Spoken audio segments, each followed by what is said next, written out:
Good morning बच्चों, कैसे हैं आप सभी। आज हम लेकर आए हैं भूगोल के अध्याय 2 से प्रश्न। भूमि, मृदा, जल, प्राकृतिक, वनस्पति और वन्य जीवन संसाधन। इस प्रकार से भूगोल के सभी चैप्टर कंप्लीट होते हैं। तो आप लोग अगर नहीं देखें तो एक एक चैप्टर को देख लीजिए। सबसे पहले हम भूमि से प्रश्न लेते हैं कि विश्व का कुल भूमि क्षेत्रफल कितना है। तो 29% भूमि का क्षेत्रफल है। भारत की अधिकांश जनसंख्या किस प्रकार की भूमि में निवास करती है। तो समतल भूमि में निवास करती है। अगला प्रश्न है, मानव द्वारा भूमि का सबसे अधिक उपयोग किसमें किया जाता है। तो मानव द्वारा कृषि कार्य में अधिक उपयोग करते हैं। भूमि क्षरण का मुख्य कारण क्या है। उसमें जो है ना, अत्यधिक वर्षा, वनों की कटाई, जनसंख्या वृद्धि, ये तीनों कारण है। भूमि संरक्षण के लिए आप क्या कर सकते हैं। प्रमुख है वृक्षारोपण कर सकते हैं। अब मृदा के अंतर्गत प्रश्न देखते हैं कि भारत में काली मिट्टी किस फसल के लिए प्रसिद्ध है। तो कपास के लिए। बलुई मिट्टी में किस खनिज की मात्रा अधिक होती है। तो बलुई मिट्टी में सिलिका की मात्रा अधिक होती है।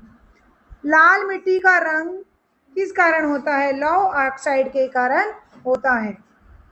मृदा का संरक्षण का सर्वोत्तम तरीका क्या है। सीढ़ीदार खेती।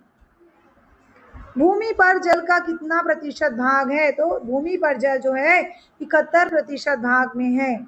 मीठे पानी का प्रतिशत है 2.7%। इतना पानी मीठा है। भारत में जल प्रदूषण का मुख्य कारण क्या है। उद्योग बहुत ज़्यादा है, नदी में स्नान करते हैं, इसके कारण भी है। कृषि रसायन खेत में जो डालते हैं ना, वो चले जाता है। तो ये तीनों कारण है। भूजल स्तर घटने का कारण क्या है। अत्यधिक पंपिंग करते हैं, मतलब बहुत ज़्यादा बोर करवाए हैं और उसमें से पानी निकालते हैं। जल है तो कल है, इसका मतलब है जल संरक्षण को बता रहा है ये। अब अगला जो टॉपिक है प्राकृतिक वनस्पति से लेते हैं। भारत में वनस्पति का प्रकार किस पर निर्भर करता है। जलवायु और मृदा पर। भारत के सभी जगह है ना। सघन वनों का विकास कहाँ होता है। जहाँ पर ज़्यादा पानी गिरता है वहाँ पर।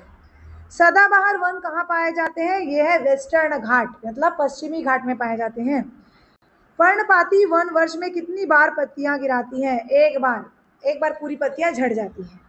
भारत में वनों का प्रतिशत कितना है। 21% है। अब वन्य जीवन के बारे में देखते हैं। बहुत सरल प्रश्न है ये। भारत का राष्ट्रीय पशु कौन है। बाघ।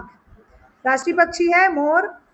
गंगा डॉल्फिन किस नदी में पाई जाती है। नाम से पता चल रहा है गंगा नदी में।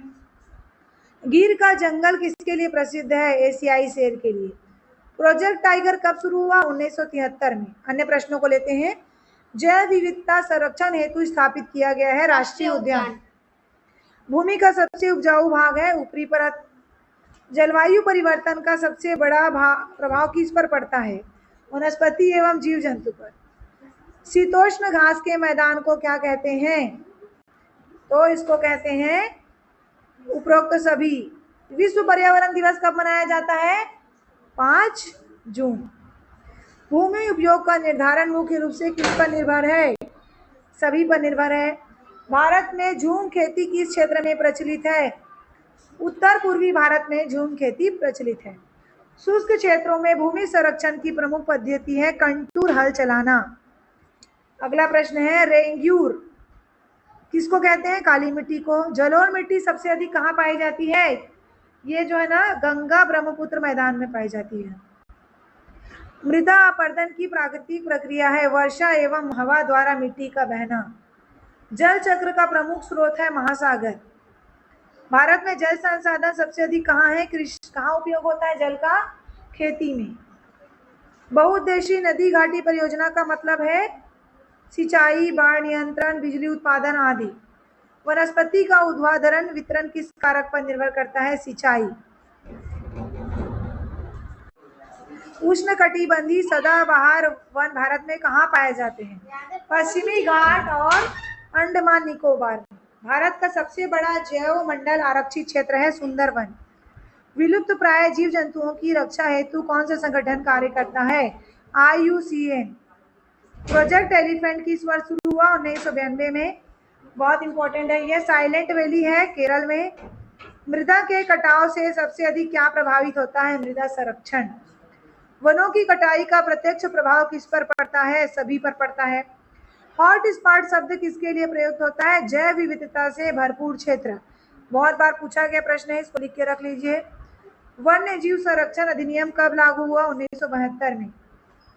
यदि जल, मृदा और वनों का संरक्षण न किया जाए तो भविष्य में क्या होगा?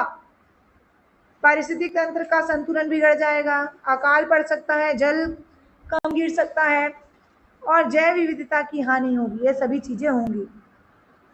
तो इस प्रकार से हमारा अध्याय 2 भी कंप्लीट होता है। इस प्रकार से भूगोल के सभी पाठ हमने कंप्लीट कर लिए हैं। तो आप इन प्रश्नों को अच्छे से पढ़ लीजिए, समझ लीजिए। Thank you so much for watching this video.